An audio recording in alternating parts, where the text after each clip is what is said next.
Ok, du skal skyte! Andre vei, ja. På litt mer, da. Du har noe andre vei!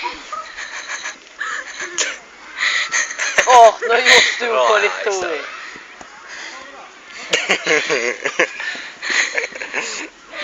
Ja, Tori. Han gjorde ikke på, altså. Oi, det var det beste skuddet. Han ser litt svimmel ut også, altså. Ok. Ok, min tur igjen.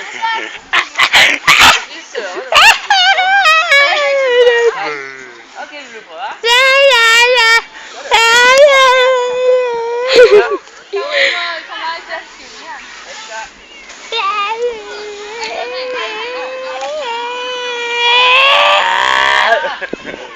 Kom igjen, Sivar! Du,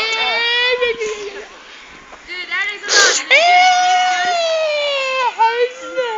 Jeg hater dongeribukser der jeg kommer fra. Jeg har aldri gått i dongeribukser, tror jeg. Har du ikke? Åh, det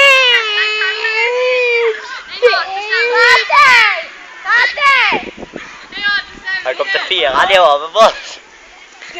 Ja! Så hører på meg andre vei.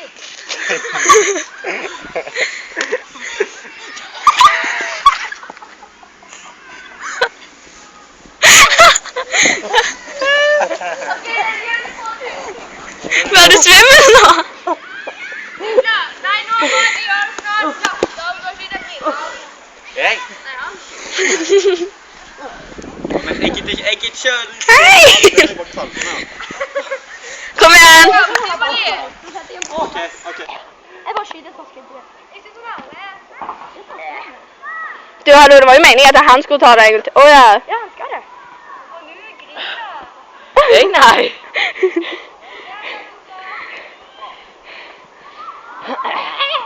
Hva skal du skyte, Tori? Ja. Hæ? Hvorfor det?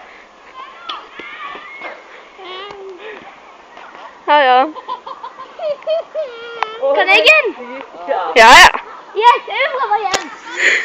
Å, fy søren. Jeg er der. Ja. Det føles ut som hele verden spinner rundt, liksom. Og så går det liksom helt sånn skjevt, sånn som dette. Du klarer liksom ikke stå på. Ok, nå skal jeg Og så når du skal skyte, så blir det liksom mer den siden sånn. Den veien i mål. Det blir sånn, når du skal skyte, så blir det sånn, liksom. Ja, det er en aktivitet. Da skal vi liksom springe bort, ta 15 runder rundt en sånn, hallo meg! Jeg må filme han. Hørte da? 6, Så skal vi ha 15 runder. Ok, vi klarer etterpå, du følger ikke med. Jeg følger med. 12, 13, 14, Det var noe med aktivitetsgreiene. 16, 17, 18, Begynner han å 19, hoppe? 20, 21, 22, 23, Du kan skyte nå.